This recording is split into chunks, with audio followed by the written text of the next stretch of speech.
Hello everyone, my name is Holden Caulfield and I'm currently enjoying this beautiful damn day here in New York. Yep. Beautiful. It is currently December 20th and I'm back home with Phoebe and my parents who are currently pissed as hell at me. I mean, maybe it's because I dropped out of high school. Since 1888, we have been molding boys into splendid, clear-thinking young men directly for the birds.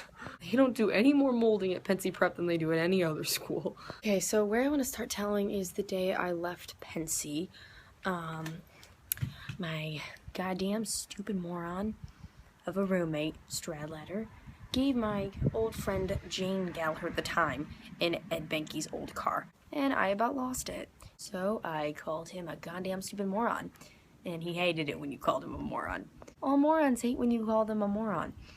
And he really let one go on me, and I was on the goddamn floor. So that night ended with me deciding to get the hell out of Pensy right in that same night and all. And on the way out, I screamed, "Sleep tight, you morons!" And I bet I woke up every bastard on the entire floor. I also didn't want to go home to my parents, so I stayed in a hotel in New York until Wednesday. And that's when I realized there are a whole lot of goddamn phonies out there. Okay, it's freezing. I'm going back inside. I went to the hotel bar and danced with this one blonde girl, and she was probably one of the best dancers I've ever danced with. But all she cared about was seeing this Peter Lorre actor, so she paid no attention to me. Later that night, I headed to Ernie's to watch good old phony Ernie play the piano. He had this big damn mirror behind him, and just a spotlight on his face, just his face. He was really stinking up the song, but you should have heard the crowd. Like, you would have puked. They went mad. They were exactly like the same morons that laughed in movies at stuff that wasn't funny.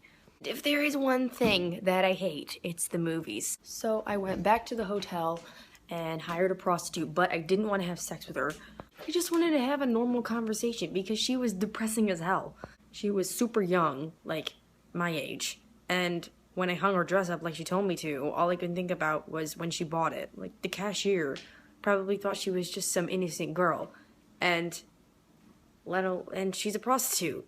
It made me really depressed for some reason. I ended up getting beat up for that too, because I didn't give her $10. But then later, I went on this date with old Sally, and I told her I wanted to start a life in Massachusetts with her. We would just run away, and I would use up all the dough that I had in my bank account, and when it was gone, I would get a job.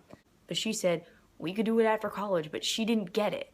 We'd have to phone everybody up and tell them goodbye and send them postcards from hotels, and I'd be working in some office and taking cabs to work. I'd be making a lot of dough, but it just wouldn't be the same if we left after college. And I probably wouldn't have even taken her if she even wanted to go with me.